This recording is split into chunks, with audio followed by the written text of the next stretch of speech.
That's Mike. News at 9.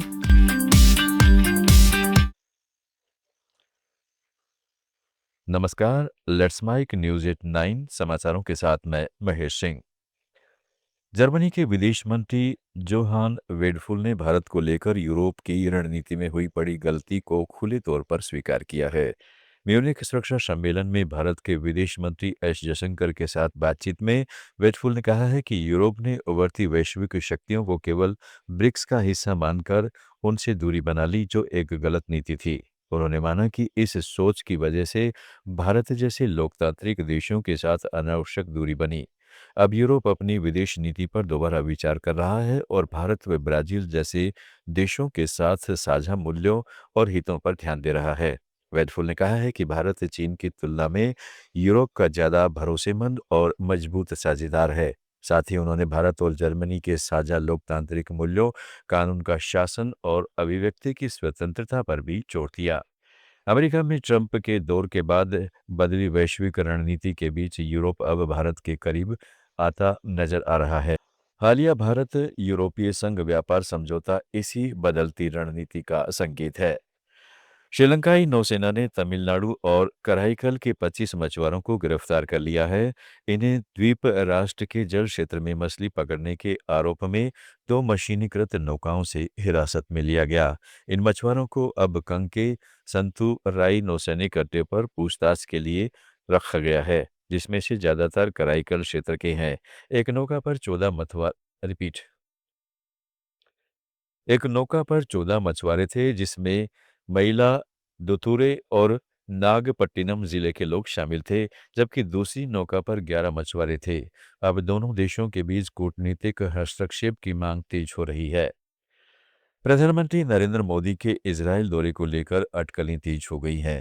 हालांकि विदेश मंत्रालय की ओर से अब तक आधिकारिक तारीख का ऐलान नहीं हुआ है, लेकिन सूत्रों के मुताबिक पीएम मोदी 24 और 25 फरवरी को इजरायल जा सकते हैं। अगर ये दौरा होता है तो यह साल 2017 के बाद प्रधानमंत्री मोदी का पहला इजरायल दौरा होगा। 2017 में पीएम मोदी ने ऐतिहासिक यात्रा कर भारत इजरायल संबंधों को रणनीतिक साझेदारी के स्तर तक पहुंचाया था। इजरायल के प्रधानमंत्री बेंजामिन नेतन्याहू ने भी इस संभावित दौरे का जिक्र करते हुए कहा है कि नरेंद्र मोदी अगले सप्ताह इजरायल आ सकते हैं और दोनों देश हर तरह के सहयोग पर चर्चा करेंगे।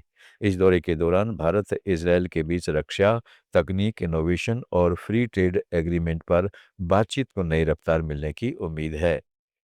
अमेरिका में कर्नाटक के रहने वाले 22 वर्षीय छात्र साकेत श्रीनिवासैया की अमेरिका में मौत हो गई है।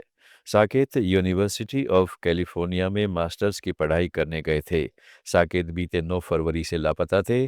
6 दिन तक तलाश के बाद 15 फरवरी को उनका शव लेक अंजा से बरामद किया गया, जहां उन्हें आखिरी बार देखा गया था।